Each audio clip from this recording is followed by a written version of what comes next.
La fertilisation est le processus qui consiste à apporter à un milieu de culture, à l'instar du sol, les éléments nécessaires au développement de la plante, ainsi qu'à l'entretien ou à l'amélioration de la vie du sol. Il faut savoir que le fertilisant peut être soit un engrais, soit un amendement. Il peut aussi être mixte, engrais et amendement. Les engrais sont des fertilisants qui ont pour vocation de bonifier les végétaux, dont l'engrais agit directement sur la plante, tandis que les amendements sont des fertilisants qui orientent leur action sur la structure même du sol. Donc, les amendements agissent sur le sol pendant que les engrais agissent sur la plante. Ces deux éléments, engrais et amendements, sont donc des fertilisants et ont un impact sur vos rendements.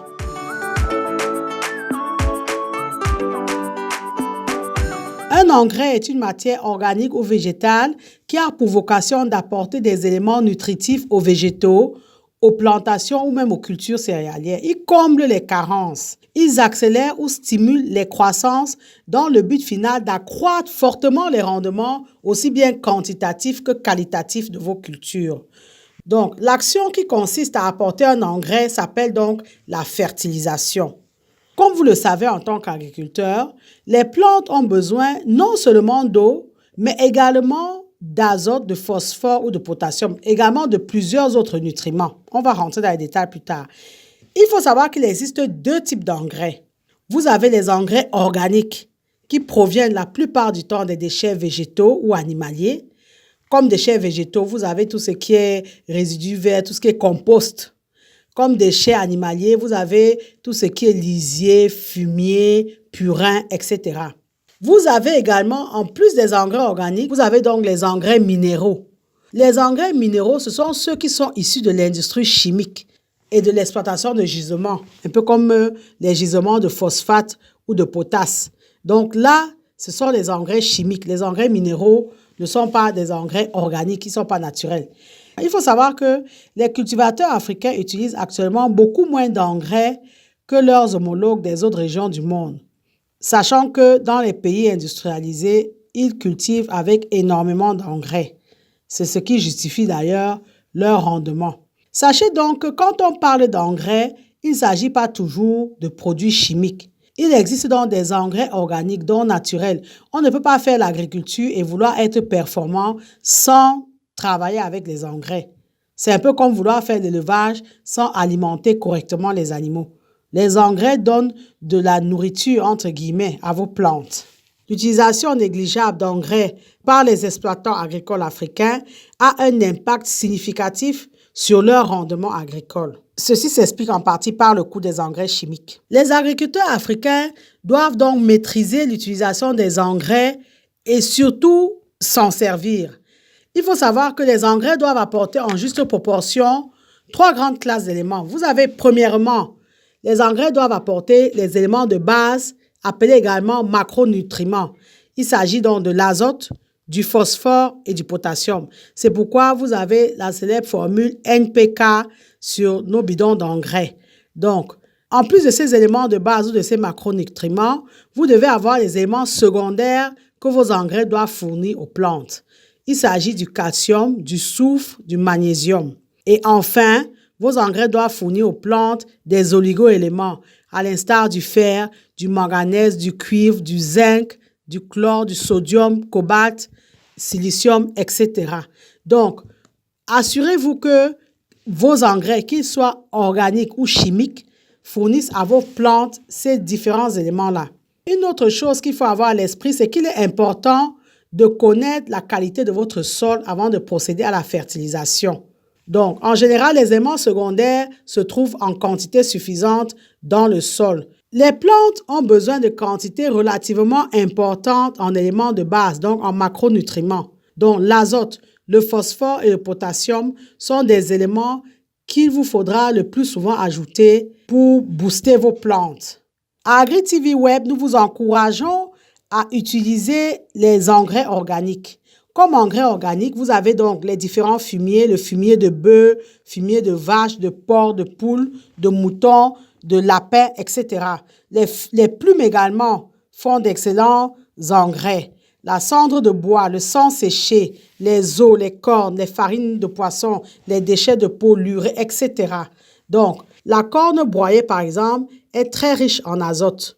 De même que le sang séché, ça va améliorer la croissance de vos plantes. Mais il faut savoir que, malgré leur importance, les engrais d'origine organique ont certaines limites qui sont dues au fait que la qualité du fumier animal va dépendre de la qualité de l'alimentation des animaux.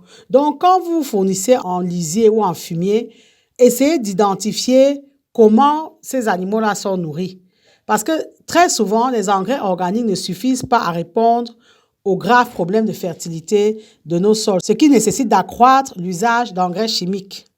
Donc, vous l'avez compris, afin de véritablement accroître leur rendement, nos agriculteurs devraient utiliser davantage d'engrais en général, notamment des engrais organiques.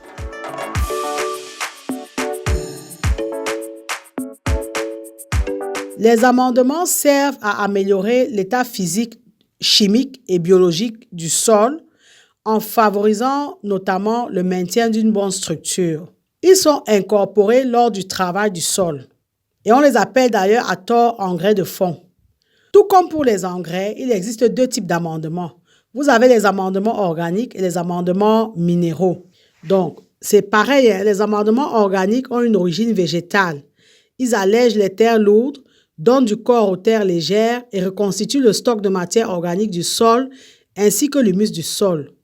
Donc, par leur minéralisation progressive, ils permettent de nourrir durablement les végétaux sans risque de lessivage de votre sol, tout en assurant une meilleure circulation de l'air et de l'eau. En fait, les amendements nourrissent le sol avant de nourrir la plante. Donc, une fois la matière organique décomposée en substances minérales assimilables, la plante va puiser dans ces engrais-là pour favoriser sa croissance. Donc, les principaux amendements organiques, tout comme les engrais, sont les fumiers d'animaux d'élevage et le compost. Ils peuvent être utilisés dans toutes les situations et sont incorporés à la terre. D'autres matériaux aussi peuvent être employés, les pailles, les écorces, les terreaux qu'on vend dans les commerces. En ce qui concerne les amendements minéraux, il faut savoir que les amendements minéraux améliorent certaines propriétés physico-chimiques du sol, telles que la correction de pH ou l'amélioration de la structure du sol, ceci tout en facilitant le travail de ce sol-là. Ils permettent ainsi aux plantes de mieux absorber les éléments nutritifs. Il faut savoir que les principaux amendements minéraux sont la chaux, le gypse, la cendre de bois, le soufre, le sulfate de fer, etc. Les amendements minéraux les plus utilisés sont la chaux pour augmenter le pH d'un sol qui est trop acide, ou alors le sulfate de fer pour acidifier un sol trop basique. La professionnalisation de l'agriculteur africain passe par la parfaite maîtrise des éléments de fertilisation, c'est-à-dire engrais et amendements. C'est à ce prix que nous pourrons entrer en concurrence avec les autres agriculteurs du monde parce que notre production sera véritablement compétitive. Travaillons à évaluer le rendement de nos exploitations agricoles et pour ce faire, évaluons l'impact de l'utilisation ou non des engrais organiques ou chimiques sur notre production. Nous espérons que cette vidéo vous a été utile. Si c'est le cas, dites-le nous en commentaire. Abonnez-vous à notre chaîne AgriTV Web et activez la cloche de notification et surtout partagez au maximum nos vidéos. Ce serait votre façon de nous aider à faire passer le message. Comme vous le savez déjà, savoir est le point de départ, mais c'est agir qui fait et fera toujours toute la différence. Maintenant que vous savez, immédiatement, place à l'action. Vous êtes porteur d'un grand projet dans le domaine de l'élevage porcin, à savoir créer une ferme moderne et industrielle. Vous souhaitez faire l'élevage moderne et industriel de porcs et n'en avez ni l'expérience ni les compétences. Vous élevez déjà les porcs de façon artisanale sans jamais avoir été formé et vous êtes conscient de vos lacunes et manquements et souhaitez évoluer et vous professionnaliser. Vous souhaitez être employé dans une ferme industrielle et moderne comme gérant ou chef d'exploitation. Vous souhaitez encourager un membre de votre famille ou de votre entourage à apprendre le métier d'éleveur de porcs. Aussi, vous êtes à la recherche d'une formation complète dans le domaine de l'élevage moderne et industriel de porc. AgriTV Web a la solution. Nous vous proposons une formation complète en ligne en 8 modules qui est intitulée « Réussir votre élevage porcin en Afrique ». Au terme de la formation, vous serez capable d'assurer le pilotage opérationnel d'un élevage porcin, c'est-à-dire suivre, observer, surveiller, reproduire les animaux, les commercialiser, organiser toutes les activités de l'élevage, enregistrer les performances, alimenter convenablement en fonction des âges, etc. Parce qu'elle est le fruit de notre expérience terrain de plusieurs années, cette formation vous fera gagner en temps car elle vous évitera de commettre beaucoup d'erreurs qui sont le propre de personnes novices ou inexpérimentées. Soyons des éleveurs professionnels. Si vous êtes intéressé, contactez-nous par mail ou par WhatsApp